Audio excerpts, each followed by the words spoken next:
বোকাখাট মহকুমা ন্যায়িক আদালতৰ নতুন ভৱন আজি আনুষ্ঠানিকভাৱে মুকলি কৰা হয়। অত্যাধুনিক নতুন আদালত ভৱন ফিটা কাটি মুকলি কৰে গুৱাহাটী উচ্চ ন্যায়ালয়ৰ মুখ্য ন্যায়াধীশ বিজয় বিষ্ণয়ে। মুখ্য ন্যায়াধীশ বিজয় বিষ্ণয়ে কয় যে 25,000 বৰ্গফুটৰ 6-মহলীয়া ভৱনটোত সকলো সুবিধা আছে। ৰাইজৰ এতিয়া সুবিধা হ'ব।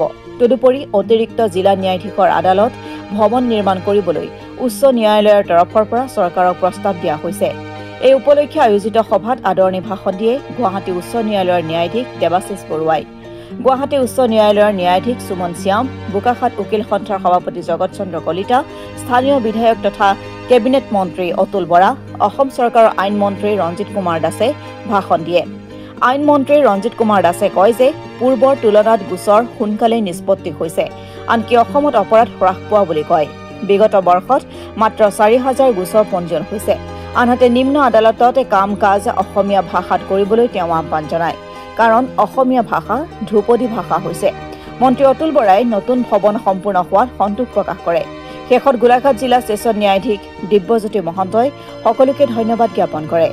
আজি গোলাঘাট জিলা উন্নয়ন আয়ুক্ত বিবেক শ্যাম, আৰক্ষী অধীক্ষক ৰাজেন সিং, বোকাখাট সমজিলা আয়ুক্ত শিৱানী জেৰাংগল আদি বিষয়াসকল উপস্থিত থাকে।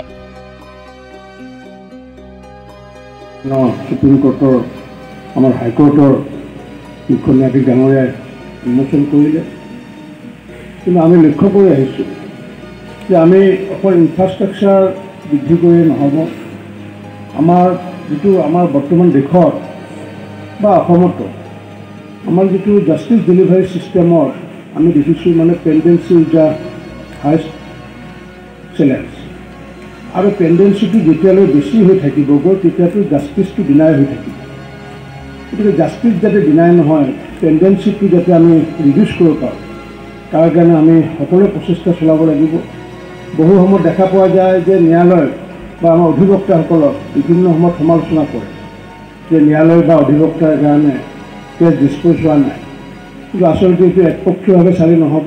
আমি সকলোৰে সহযোগ, যেনেকৈ আকৌ উইটনেছৰ যদি টাইমলি যদি তেওঁলোকে যদি এটেণ্ড নাথাকে, উইটনেছে যদি সহায় নকৰে, তেতিয়াহ'লে পেণ্ডেঞ্চি বাঢ়ি যাব।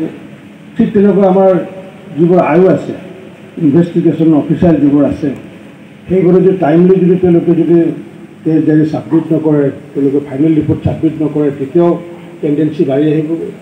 গতিকে এইবোৰ কাৰণতে আমাৰ মাননীয় মুখ্যমন্ত্ৰী ডক্টৰ হিমন্ত বিশ্ব শৰ্মা ডাঙৰীয়াই